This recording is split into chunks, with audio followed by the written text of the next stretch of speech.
دې پښتنې جنې چې دی نو د ډاکټر ذاکر نایک نه یو عجیبه سوال وکړو چې ډاکټر ذاکر نایک له هغه باندې ډیره زیاته غوسه ورله او ډاکټر ذاکر نایک دې پښتنې جنې ته ویل چې ته په دې باندې معافي وغواړه.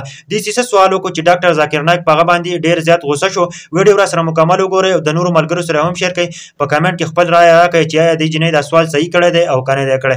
ملګرو دا جنې وایي چې زه یو پښتنه یم او زه د لکي مروت سره تعلق ساتم او زمونږ چې کومه لکي مروت دی نو په هغه کې مسلمانتوب 100% دی او موږ ټول صحیح 100% مسلمانان یو او زمونږ چې کومه معاشره دی نو 100% مسلمانان دي. هلته تبلیغ حضرات هم راځي او زمونږ چې کومه زنانه چې دي نو هغه بهر ته وځي نو په پرده کې وځي او هغه چې کومه سوال وکړو نو ډیر عجیبه سوال یې وکړو چې ډاکټر ذاکر نایک په هغه ډیر زیات غوسه شو. دا جنې وایي چې زموږ معاشره ته تبلیغیان هم راځي او د هغه نه پس چې دی نو زنانه چې وځي بهر ته نو هغه چې دی نو په پرده کې وځي. نو دې ډاکټر ذاکر نایک ته وویل کنه وایي زه ستا نه دا سوال کوم کنه چې زمونږ ولې د ماشومانو سره زیاتی کېږي او بیا زناګانې ولې کېږي. د هغه نه پس چې دی نو ډاکټر ذاکر نایک له هغه باندې ډیره زیاته غوسه ورله وایي ستا دا سوال چې دی نو دا مکمل طور باندې غلط دی یا خو به دغلته تبلیغ حضرات کم درځي او دغلته به چې مسلمانتوب کې به لږ کمی وي. د هغه نه پس چې دی نو چې به کېږي او یا به ته په دې ځکې باندې ته الزام لګې.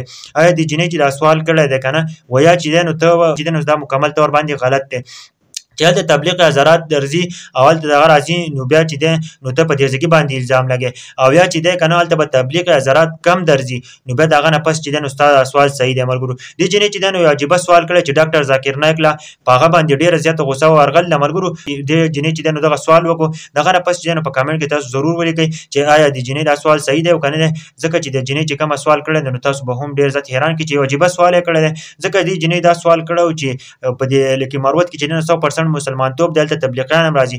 د هغه نه پس چې دی که نه نو بیا هم د ماشومانو سره زیاتی کېږي. نو جی د دې جنې دا سوال صحیح دی که نه دی او ډاکټر ذاکر نایک چې دی نو په هغه ډېر غوسه شو. نو په دې باره کې ښه غوندې کمنټ ضرور وکړئ.